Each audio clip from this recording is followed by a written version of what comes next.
Fala, Gabeira! Olá!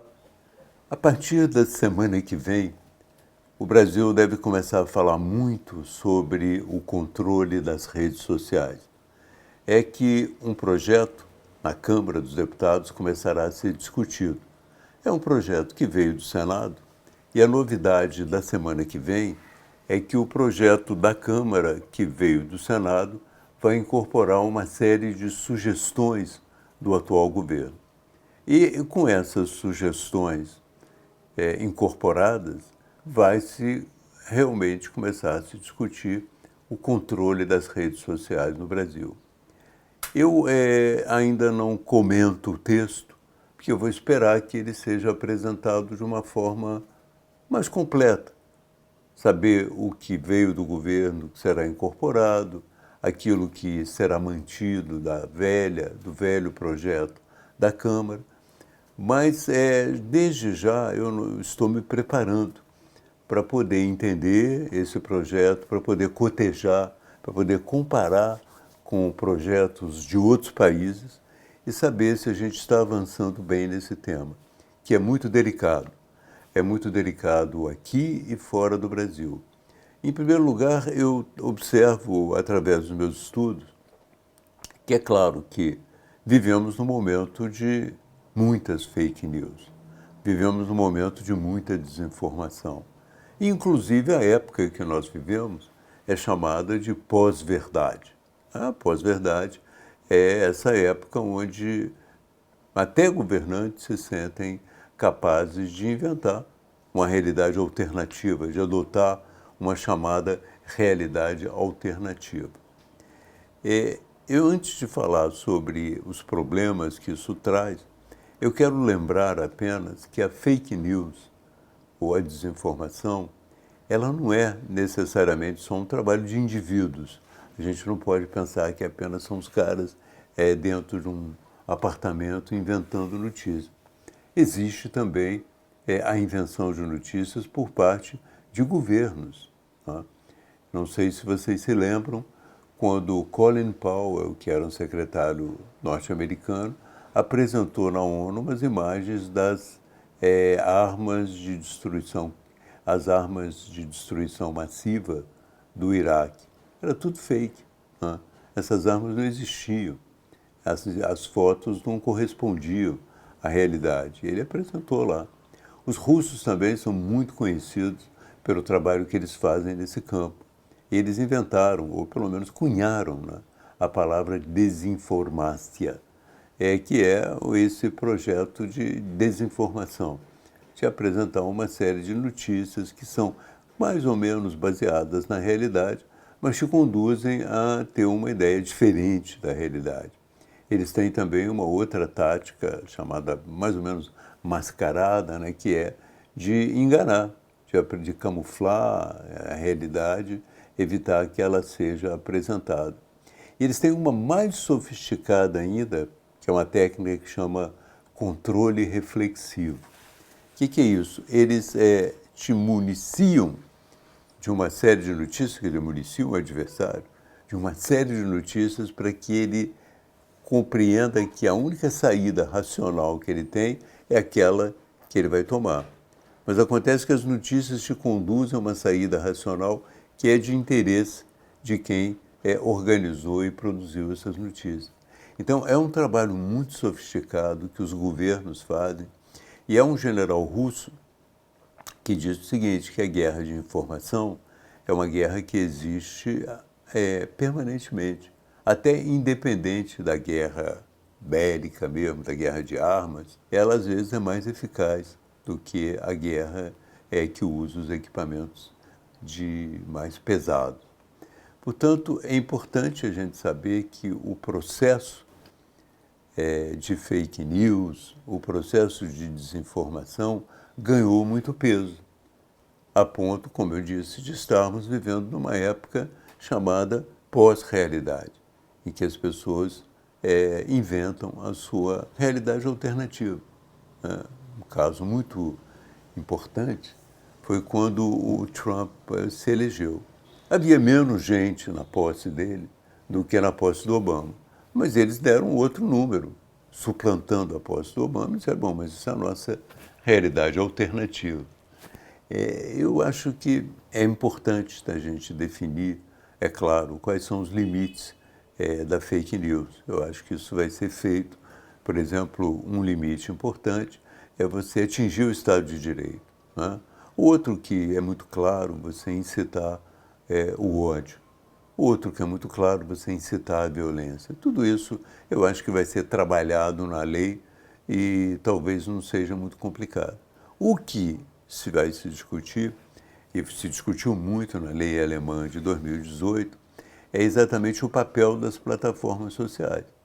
É importante que elas sejam responsabilizadas e que elas mesmas façam o trabalho mais intenso de correção e de supressão dessas fake news, sob o risco de serem responsabilizadas.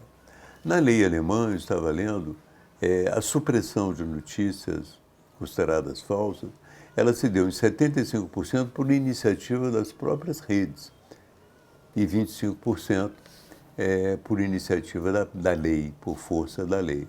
Portanto, mostra que o trabalho das plataformas a julgar por essa lei alemã acaba sendo mais importante do que a aplicação da lei mesmo pelo governo. Mas há na Alemanha, que é onde se originou a lei, há casos muito célebres, não é? De fake news. Um deles é que correu a Alemanha durante muito tempo, é uma foto de um homem, possivelmente vindo da Síria, abraçado com a ex-ministra Angela Merkel. E ele foi apresentado como um perigoso terrorista. E ele não era terrorista, jamais teve problema desse tipo, ele apenas parecia árabe, e era árabe. E ele está processando, até hoje, processando as plataformas sociais, porque acha que foi atingido nisso. Evidentemente que o prestígio também da primeira-ministra da Alemanha da época, Angela Merkel, foi muito atingido. Até se provar que aquele homem que estava abraçado a ela numa foto não era um perigoso terrorista, levou-se muito tempo. E isso é um grande problema da fake news. Aliás, é o problema de todas as fake news. O Mark Twain, um escritor americano, dizia que a mentira roda o mundo enquanto a verdade está acabando de calçar a meia antes de colocar o sapato ainda. Portanto, é isso que acontece. Acho que nós temos um grande caminho pela frente para discutir sobre isso, mas chama atenção, e isso é mais uma reflexão sobre o tema, que o momento que nós vivemos é um momento que, das fake news, não pode ser visto apenas como uma ameaça à democracia. A escritora judia Hannah Arendt, ela falava um pouco sobre o problema da verdade e dizia também como era grave quando a gente perde uma espécie de senso comum. Eu te dou um exemplo, como é grave e difícil você discutir, por exemplo, uma série de temas com uma pessoa que acha que a Terra é plana. Imagina, como é que nós vamos discutir com uma pessoa que acha que a Terra é plana sobre o horário no Japão, não é? Como as coisas acontecem no Japão agora. É difícil. Como você monta com uma pessoa que acha que a Terra é plana, uma espécie de rede, né, de trânsito aéreo? É difícil também. São muitas coisas complicadas que não são possíveis. E quando ela fala na existência, no desaparecimento desse senso comum, me chega a minha compreensão, né, de que realmente o desaparecimento desse senso comum faz com que as pessoas que vivem em bolhas, cada um tenha também a sua visão da realidade. É o que eu chamo de hipersubjetividade. E o que isso significa? Na verdade, se nós olharmos mais profundamente, isso significa a solidão. É um aspecto da vida moderna que é a solidão. Cada um acha uma coisa e não há base de discussão para que o que as pessoas acham se encontre num denominador comum. Eu acho que essa solidão da vida moderna, essa solidão é uma das ameaças da democracia, porque ela impede realmente que a gente possa conversar. No mais, vamos esperar a discussão do projeto para ver até que ponto realmente nós podemos contar com uma lei que controle. Existe também dentro do próprio governo, não digo do governo, mas das pessoas que acompanham, uma discussão sobre o tamanho da lei. Se vai ser uma lei mais sintética, se vai ser uma lei mais detalhada, e se vai ser uma lei que terceiriza mais a responsabilidade das plataformas sociais, ou uma lei que quer controlar tudo. Eu tendo a achar que a responsabilidade das plataformas sociais deve ser maior, elas devem ser mobilizadas e investir mais no sentido de garantir que as fake news, esses processos sejam dissolvidos logo. Embora eu ache, né, como eu tenho dito, que certas fake news você não pode proibir. Você tem que determinar quais são as coisas que não podem ser ditas. Por exemplo, não pode atacar ou não pode condenar o Estado Democrático de Direito e defender uma ditadura. Não pode defender o racismo. Mas se a pessoa diz que a Terra é plana, o único trabalho que você tem a respeito dela não é proibi-la, não é reprimi-la. É dizer, tentar, através de um caminho didático, mostrar a ela que a compreensão que ela tem da forma da Terra é equivocada. E também existem uma série de campanhas de desinformação que não vão cair dentro desse modelo. Campanhas de desinformação que visam só a enfraquecer determinadas realidades, a colocar dúvida na cabeça das pessoas. Vai ser difícil você localizá-las e vai ser difícil você trabalhar com elas. Assim como também há outras formas sutis de contar mentiras que não vão ser apreendidas pela lei, não vão ser capturadas pela lei. Uma coisa que me parece interessante na lei, aliás, duas coisas. Eu vou falar primeiro que me diz respeito. É um aspecto que há muito tempo se discute no mundo e que, na verdade, se relaciona com a indústria da comunicação tal como ela existe. A questão é a seguinte: as redes sociais lucram muito com a difusão de notícias que são produzidas pela indústria da comunicação e não pagam nada.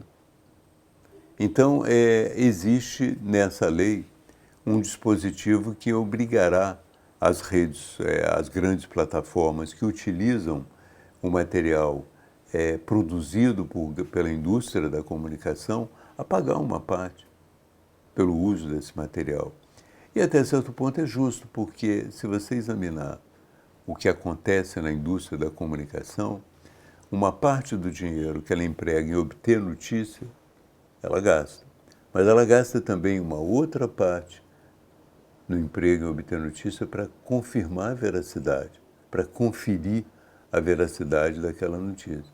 Então, é muito dinheiro empregado na obtenção da notícia para que as plataformas sociais usem e se aproveitem dela, né? Então, você vai ao Google, então lê no Google uma série de notícias que foram produzidas por outras pessoas. O Google não te paga nada, não paga nada quem produziu aquelas notícias que ele está te oferecendo como informação. E, no entanto, ele fatura alto com a propaganda que ele faz em torno do que ele oferece. Essa é uma questão. Existe uma outra questão também muito delicada, acho que nós vamos falar muito dela ao longo do tempo, é a questão dos deputados e senadores. Eles querem manter a sua imunidade parlamentar dentro das redes sociais. Quer dizer, eles querem manter o direito de falar o que for necessário por eles nas redes sociais. Enfim, querem escapar do controle. É interessante que essa questão seja muito bem discutida, porque o conceito de uma imunidade parlamentar é um conceito muito degradado no Brasil, né? As pessoas acham que têm imunidade parlamentar, por exemplo, para ofender uma outra pessoa. Às vezes as pessoas acham que têm imunidade parlamentar para cometer um crime comum. Ora, imunidade parlamentar não foi feita para que as pessoas ofendam as outras, não foi feita para que elas cometam crimes comuns. Ela foi feita para a pessoa ter o direito de expressar a sua posição política e o direito também de votar secretamente, se for o caso. Então, nós precisamos avaliar essa questão da imunidade parlamentar no contexto da lei. Se, por exemplo, você não pode atacar o Estado de Direito como indivíduo, o deputado também não pode. Se você não pode incitar o ódio como indivíduo, o deputado também não pode. Se você não pode incitar a violência como indivíduo, o deputado também não pode. Então, é um tema muito interessante, é um conjunto de ideias muito interessante que todas as pessoas que usam as redes sociais deveriam acompanhar. Inclusive, quando a lei estiver mais madura, eu vou trazer algumas partes do texto aqui para discutir, para analisar, e todos que estão nos acompanhando ficarem mais ou menos conscientes de como o ambiente das plataformas sociais, como o ambiente que nós vivemos, porque nós estamos, nesse momento, vivendo no ambiente das redes sociais. Eu falando e você me ouvindo, possivelmente você contestando, estamos no ambiente das redes sociais. Então, é importante que a gente saiba o que mudou nesse ambiente, quais são as regras novas que vão imperar nesse ambiente e se elas são justas ou não, se nós protestamos ou aceitamos, enfim, como é que nós vamos tratar essa questão. Então, vai ser uma discussão longa, eu creio que talvez demore uns 2 meses, 1 mês e meio.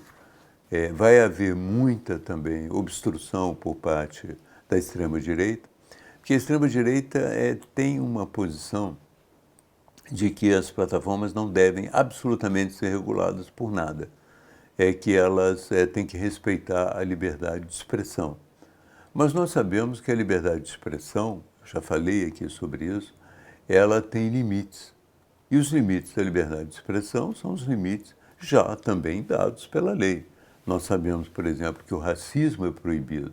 Então, se nós expressamos uma posição racista, nós não temos a liberdade de expressá-la. Se nós incitamos a violência, nós não temos a liberdade de incitar a violência. E mais ainda, é importante saber, os gregos sabiam muito bem, que toda liberdade que não conhece limites, ela acaba conduzindo a uma tragédia. Então, é necessário saber que existem limites e nós temos dito muito que às vezes as pessoas usam essa ausência de limites para derrotar a democracia. E se coloca para a própria democracia essa questão. Será que nós vamos permitir que aquelas pessoas, utilizando a liberdade de expressão, acabem com o que resta da liberdade de expressão? Então, é uma questão muito delicada, E eu costumo dizer que um escritor de origem russa, chamado Isaiah Berlin, escreveu muito sobre liberdade. E ele mostrava que a liberdade de expressão, ela convive com outras liberdades e com outras necessidades. E cunhou uma frase que me parece muito interessante para a gente compreender todo esse problema da democracia. Ele diz o seguinte: a liberdade do lobo é a ruína do cordeiro. A liberdade do lobo é a destruição do cordeiro. Então é preciso observar bastante bem que tipo de problema nós estamos tratando. Se nós vamos trabalhar com uma liberdade de expressão completamente desregulada e queremos manter a democracia.